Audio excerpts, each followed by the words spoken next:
ጊዜያዊ ምምሕዳር ትግራይ ዳግም ካብ ዝጣየሽ ክልተ ቅና ሓሊፍዎ ኣሎም ዋላ እኳ ነዚ ከም ብሓዱሽ ዝተጣየሸ ጊዜያዊ ምምሕዳር ምግምጋም ሓፂር እዋን እንትኾነ ብመንፅር ህዝቢ ዝገበሮ ትፅቢትን ዛጊድ ዝተረኣዩ ተስፋታትን ምዕባለታትን ምድህሳስ ኣገዳሲ ይኸውን ከምኡ ድማ ሕዚ እውን ዘለው ፈተናታት ትግራይን ተጋሩን ናበይ ክወስድና ከም ዝኽእሉ ምእንፋት ኣድላይ ኮይኑ ረኺብና ኣለና 30 መጋቢት 2017 ዓመተ ምህረት ንክልተ ዓመታት ብፕሬዝደንትነት ዘገልገሉ ኣይተ ጌታቸው ረዳ ተሰናቢቶም ሌተናል ጀነራል ታደሰ ወረደ ሓድሽ ፕሬዝደንትነት እንትርከቡ ንፖለቲካ ትግራይ ዝምልከቶን ዘይምልከቶን ብዙሕ ይዛረብን ይፅሕፍን ምንባሩ ዝዝከር እዩ ብዙሓት ተስፋታት ከም ዝነበሩ ኩሉ ተስፋ ምቁራፃት እውን ተረኣዮም እዮም ትግራይ ናብ ዝተዋፅአሉ ሕንፍሽፍሽን ጎነፅን ንኸይተኣቱ ዝሰግኡ ኣይተሰኣኑን እንተኾነ ኣብ ትግራይ ተፈጢሩ ዝነበረ ስግኣትን ፍርሓትን ፀጥታ ሕዚ ኮይንካ እንትረአ ብመጠኑ ዝተረጋግዐ ይመስል መንግስቲ ፌደራል ናብ ትግራይ ከኣትዩ ኩናት ክጅመር እዩ ንዝብሉ ሓዊሱ ኣብ ውሽጢ ትግራይ ስርዓት ኣልቦነት ንኸይፍጠር ሰጊኡ ዝነበረ ህዝቢ ዋላ እኳ ስግኣቱ መሊኡ ተቐንጢጡሉ እንተዘይተባሃለ ሕዚ ብውስን መልክዑ ናብ ዝተረጋግዐ ሂወቱ ከም ዝተመለሰ ጭቡጥ ሓቂ እዩ ብምዃኑ ኣብ ጉዳይ ፀጥታን ድሕንነትን ተፈጢሩ ዝነበረ ስግኣት ኣብቶም ዝሓለፉ ሰሙናት ምርግጋዕ ተረኣየሎም እዚ ዓብይ ለውጢ ኢልካ ምውሳድ ይከኣል ካሊእ ሓድሽ ጊዜያዊ ምምሕዳር ዘርእዮ ለውጢ እንተሃለወም ኣብ ሓፂር ግዜ ምስ መሓውሩ ምርኻው እዩ ጀነራል ታደሰ ወረደ ሽመት ስልጣን ምስ ተረከቡ ኣብ ሳልሳይ መዓልቲ ነይሩ 2 ሚያዝያ 2017 ዓመተ ምህረት ነቲ ዝፀንሐ ግድማ ዘይተማልአ ካቢኔ ዝኣከቡ 11 ሚያዝያ 2017 ዓመተ ምህረት ድማ ነቲ ዝተጓደለ ካቢኔ ብምምላእ ፈላማይ ኣኼባ ብምክያድ ሕድሕድ ኣብያተ ዕዮ ናይ ዝቕፅሉ 3 ዋርሕ ትልምን ኣንፈትን ንኸነፅራ መምርሒ ዝተውሃበሉ መድረኽ ተፈጢሩ ብመሰረት እዚ ድማ 17 ሚያዝያ 2017 ዓመተ ምህረት ሕድሕድ ኣብያተ ዕዮ ትልሚ 3 ዋርሕ ንካቢኔ ኣቕሪበን ኣገንጊመን እየን እዚ ሓደ ለውጢ ምባል ይከኣል እቲ ንክልተ ዓመታት ዝፀንሐ ጊዜያዊ ምምሕዳር ሓደ ካብ ዝውቀሰሉ ዝነበረ መሰረታዊ ፀገም ንፁር ትልሚ ኣውፂኡ ናብ ተግባር ዘይምእታውን ስራሕቲ እናገምገመ ዘይምኻድን እዩ ብጌታቸው ረዳ ዝምራሕ ዝነበረ ካቢኔ ጊዜያዊ ምምሕዳር ትግራይ ስሩዕ ትልሚ ኣይነበሮን ጥራሕ እንተይኮነስ ከም ካቢኔ ዝተራኸበለን መዓልትታት ብኣፃብዕቲ ዝቁፀር ዓይን ነይረን እዚ ሕዚ ነልዕሎ ዘለና ንጌታቸው ረዳ ወይ ንኻሊእ ኣካል ንምውቃስ እንተይኮነስ እቲ ሓቂ ንምዝኽኻር እዩ እቲ ፀገም ናይ ጌታቸው ወይ ናይ ጻርቃን ጥራሕ ንምባል እንተይኮነስ ናይ ጀነራል ታደሰ ወረደ እውን ነይሩ ንጹርን ተቆፂሩ ዝስራሕን መደብ ስለ ዘይነበረ ድማ 2 ዓመታት ሙሉ ኣብ ኣኼባን ዓይኒ ግዝኡ ንኹድ ተገዲዱ እዩ ስለዝኾነ ውጽኢቱ ኣብ ከይዲ ዝልክዕ እኳ እንተኾነ እቲ ሕዚ ተጀሚሩ ዘሎ ትልሚ ምጽዳቕን ኣንፈት ምቕማጥን ግና 50 ሚእታዊ ስራሕ ይልካ ምውሳድ ዝከኣል እዩ ህዝቢ ዕሲልካ ድማ ናብ ተግባር ምስጋር ይጠልብ ተገገልን ቀዲመን ክስራሓ ዝግበአን ዝነበረን ነቲ ናይ ሕዚ 100 መዓልቲ ዝበልናየን ፅዕነት ኮይነን ዘላ ሲሪየስ ዝኾነ ናይቱ ምሕዳር ኦሪየንቴሽን ኣሚኑ ምስራሕ ናይቱ ዝተፈላለዩ ውዳዋታት ዘለዎ ታሕቲ ንዑ ሞቢላይዝ ምግባር ህዝቢ ሞቢላይዝ ጌርካ ዝፍፀም እዚ ማለት ግና ንዝሓለፉ 2 ዓመትን መንፈቕን ዝለዓሉ ዝነበሩ ፀገማት ህዝቢ ትግራይ ተፈቲሖም እዮም ማለት ኣይኮነን ሕዚ እውን ህዝቢ ትግራይ ኩሎም ፀገማት ተሸኪምዎም እዩ ዘሎ ብፍላይ ግዝኣታዊ ሓድነት ትግራይን ተመዛበልትን ምምላስ እቲ ጊዜያዊ ምምሕዳር ቀዳምነት እዩ ክሰርሐሎም ዝግብኡ ጉዳያት እዮም ካብዚ ብተወሳኺ ድሕሪ ምጥያሽ እቲ ሓድሽ ጊዜያዊ ምምሕዳር ዝማዕበሉ ጉዳያት ንትግራይ ካሊእ ፈተና ዝፈጥሩ ዛዕባታት እዮም ኣብ ምዝዛም ዘበነ ስልጣን ጊዜያዊ ምምሕዳር ዝተጣየሸ ጊዜያዊ ቤት ምኽሪ ካቢኔ ጊዜያዊ ምምሕዳር ዝምልከት ሓደ ጉዳይ እዩ እዚ ፈለማ ካውንስል ተባሂሉ ድሓር ድማ ቤት ምኽሪ ዝብል ስያሜ ዝተዋሃቦ ኣካል ካብ መፈለምትኡ ተቃውሞታት ዝገጠሞ እዩ ነይሩ ብህዝቢ ዝተመረፃ ኣብያተ ምኽሪ ኣፍሪስካ ብካቢኔ ጊዜያዊ ምምሕዳር ዝተጣየሸ ጊዜያዊ ቤት ምኽሪ ተቐባልነት የብሉን ዝብል ይለዓሉ ካብ ዝነበሩ ተቃውሞታት ሓደ እዩ እንተኾነ ካብ ተቃውምቲ ውድባት እውን ዘካተተ ኮሚቴታት ዘጣየሸ እንትትከውን ገና ስርሑ ሃይሉ እንተይጀመረ እዩ እቲ ዝነበረ ጊዜያዊ ምምሕዳር ጻንሒት 2 ዓመት ከም ዝዛዘመ ብፓርላማ ኢትዮጵያ ዕላው ዝኾነ ኣብዚ ዝለዓል ሞጎት እቲ ዝተጣየሸ ጊዜያዊ ቤት ምኽሪ ካቢኔ ጊዜያዊ ምምሕዳር እውን ምስ ምብቃዕ ግዜ እቲ ምምሕዳር ኣውቂዕ እዩ ዝብል እዩ ብኻሊእ ወገን እቲ ጊዜያዊ ቤት ምኽሪ ሕጋዊ ከም ዝኾነ ስርሑ እውን ከም ዝጀመረን እዩ ኣመራርሓቲ ቤት ምኽሪ ዝገልጹ እቲ ጊዜያዊ ቤት ምኽሪ ቅድሚ 10 መዓልቲ ኣብ ዘውፅኦ መግለጺ ኣብ ምጥያሽ ሓድሽ ጊዜያዊ ምምሕዳር ንኽሳተፉ ንፕሬዝደንት ጀነራል ታደሰ ወረደ ደብዳቤ ደብዳቤ ከም ዝለኣኸም ግን ድማ ዛጊድ መልሲ ከም ዘይተውሃቦ ገሊጹ ምንባሩ ዝዝከር እዩ ኣብቲ እዋን ገደብ ዕድመ ጊዜያዊ ቤት ምኽሪ ምስ ዕድመ ጊዜያዊ ምምሕዳር ማዕረ እዩ ብሕጊ ድማ ዝተጣየሸ እዩ ዝበለ እቲ ጊዜያዊ ቤት ምኽሪ እንተኾነ ብጉልበት ከም ዘይፈርስ ግና ውሕስና ከም ዘይብሉ ገሊጹ ነይሩ እቲ ጊዜያዊ ቤት ምኽሪ ካብ ውድብ ሕወሓትን ኣባላት ሰራዊትን ውክልና ዘይብሉ ካብ ምዃኑ ንላዕሊ በቲ ንክልተ ዓመታት ዝጸንሐ ጊዜያዊ ምምሕዳር ዝተጣየሸ ብምዃኑ ከም ብሓድሽ ብዝተጣየሸ ጊዜያዊ ምምሕዳር ተቐባልነት ይህልዎ ዶ ይኸውን ዝብል ዓብዪ ሕቶ ኮይኑ ቀፂሉ ኣሎ ብፍላይ ብሕወሓት ኣቕራብነት ፕረዚደንት ጊዜያዊ ምምሕዳር ትግራይ ኮይኖም ዝተሸሙ ጀነራል ታደሰ ወረደ ነቲ ጊዜያዊ ቤት ምኽሪ የቐጽልዎ ዶም እንተቐጺሎም ወኸ ካብ ሕወሓት እንታይ ዓይነት ተቃውሞ ክበጽሖም ይኽእል ብኻሊእ ገጽ ድማ እንተፍሪሶም ወኸ እንታይ ዓይነት ተቃርኖ ከጋጥሞም ይኽእል ዝብሉ ሕቶታት መልሲ ከይረኸቡ ዝቕጽሉ ዘለዉ ጉዳያት እዮም ነቲ ጊዜያዊ ምምሕዳር ድማ ኣብ ቀጻሊ ከም ሓደ ዓብዪ ፈተና ክኾኖ ከም ዝኽእል ምግማት ኣየጸግምን ተዝመጽኡ ዘሎ ጊዜያዊ ምምሕዳር ብልሐሸ ኣካታቲ ክኸውን ሓደ ፖለቲካዊ ሓይሊ ከዓ ለይብሕቶ ክኸውን ኢና ኤክስፔክት ንገብር ነርና ከም ብሓድሽ ሓቐፋይን ኣሳተፋይን ዝኾነ ኩሎም ፖለቲካዊ ሓይልታት ዘሳተፈ ካቢኔ መንግስቲ ክፍጠር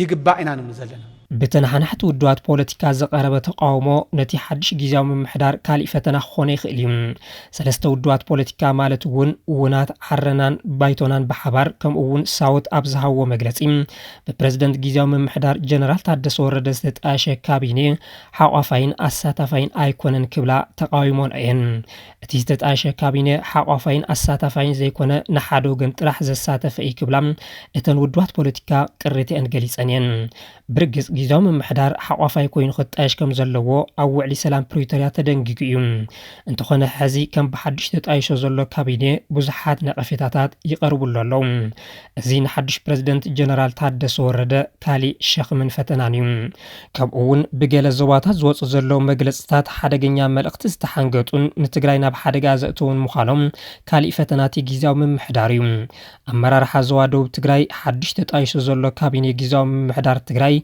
داقم كران حقافاي كخونن بمقبار داقم حويتن هنساتن تقراي هزبان كرقاقز كم زلو زسوعو خوينم كابزين العالي زم حلالفو ملقتقنا زوادو كاب تقراي وز اي زمسلن نتقراي بخواب زبتنن حدقنيا مجلسيوم سألاتي هزب تقراي ننوعلو نخطا خوصن كقاتلن وحد استقاقي من سينا دللو اب عفار حرام ريت دو قلدو ناولو يودو وخم زلو زفلتيوم ازي تحدش جيزاو من محدار قدام نتيو خفتو خاب زقبهم ورايات حاد خوني قبام تقراينا ناي كلو نمقبار زلنا حاد ممارتي كابني جزياو محدار تقراي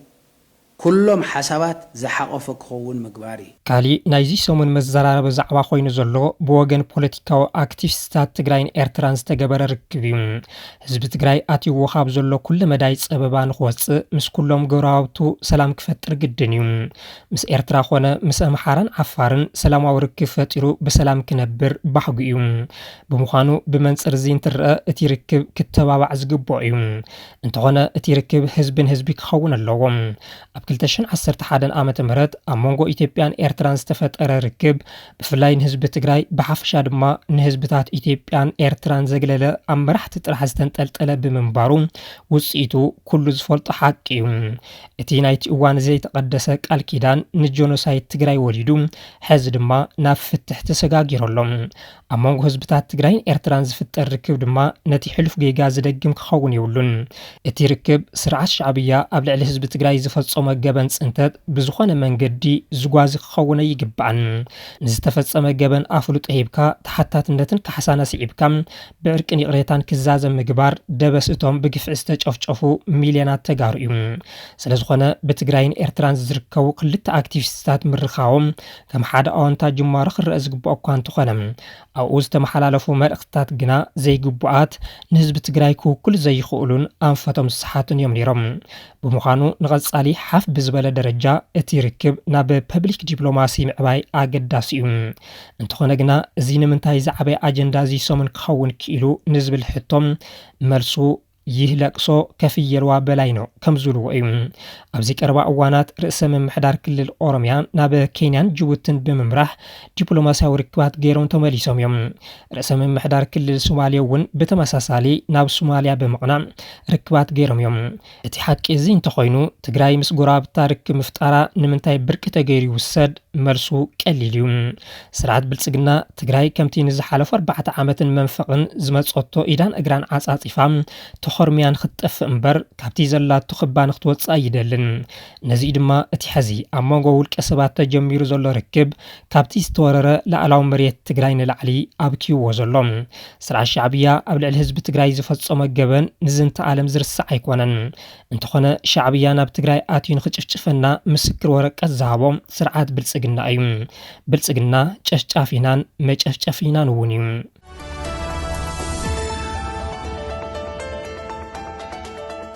ሕዚ ሓድሽ ጊዜያዊ ምምሕዳር ትግራይ ዘለዎ ጊዜ ሓጺር እዩ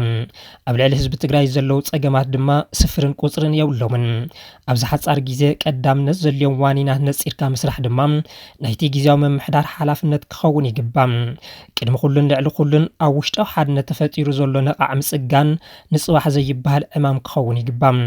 እቲ ኣብ ሓራ መሬት ዶ ገለዶ ዝብል ዘሎ ሓይሊ ይውሓድ ይብዛሕ ኣሚሉ ይኹን ተደናጊሩ ብዘይገድስ ቅሬታ ዝፈጠረ ብምዃኑ ቀሪብካ ቅሪቱ ምስማዕን ናብ ሰላማዊ መንገዲ ክምለስ ምግባርን ሓላፍነት እቲ ሓድሽ ምምሕዳር ክኸውን ኣለዎ ኣብ ገለ ዞባታት ዋላኳ ኣብ ህዝቢ ክንዱ ዝኣክል ጸገመሎ እንተዘይተባሃለም ቅሬታ ዝፈጠሩ ኣመራርሓ ኣብ መንጎ ህዝብታት ክፈጥርዎ ዝኽእሉ ዘይምትእምማናት ብምግንዛብ ናብ ልዝብ ክመፁ ምግባር የድሊ ብሓፍሻ ብደው ይኹን ብሰሜን ብምብራቕ ይኹን ብምዕራብ ዘሎ ዝተበታተነ ሓይሊ ናብ ሓደ ብምምጻእ ሓድነት ተጋሩ ዳግም ምህናጽ ናይቲ ከም ብሓድሽ ዝተጣየሸ ጊዜያዊ ምምሕዳር ትግራይ ህራስ ዘስእን ኣጀንዳ ክኸውን ይግባእ ብተቃወምቲ ውድባት ፖለቲካ ዝለዓሉ ሓሳባት ኣዳሚስካ ናብ ረብሓ ምውዓል ንትግራይ ተወሳኺ ዓቕሚ ዝፈጥር እዩ ውሽጣዊ ሓድነት ካስጢምካ ዝተሃገረ ግዝኣት ትግራይን ንልዕሊ 4 ዓመታት ኣብ ስቃይ ዝርከብ ህዝብን ናብ መረቦቱ ምምላስ ዝቐለለ ይገብሮም ኣብ ትግራይ ሰላምን ምርጋዕን ንኽፍጠር ኣብ ጸጥታን ድሕነትን ጠመተ ጌርካ ምስራሕ ከም ዘሎ ኮይኑ ዘላቂ ሰላምን ድሕነትን ዝፍጠር ድማ ዕድል ስራሕ ምስ እትፈጥር እዩ ፍቃዶ ስደት ዝብተን ዘሎ መንእሰይ ንምድሓንን ሕውየት ትግራይ ንምርጋጽን ዓበይቲ ፕሮጀክታት ኢንቨስትመንት ምፍጣር ካብቶም ኣብ ሓጺር ጊዜ ክስርሑ ካብ ዝግብኦም ጉዳያት ሓደ ክኸውን ይግባእ ምስ ጎራብቲ ክልላት ይኹን ሃገር ዝግበር ሰላማዊ ርክብ ንረብሓ ትግራይ ኣብ ሕቶ በዘየእቱን ብጥንቃቐን ክኸውን ኣለዎ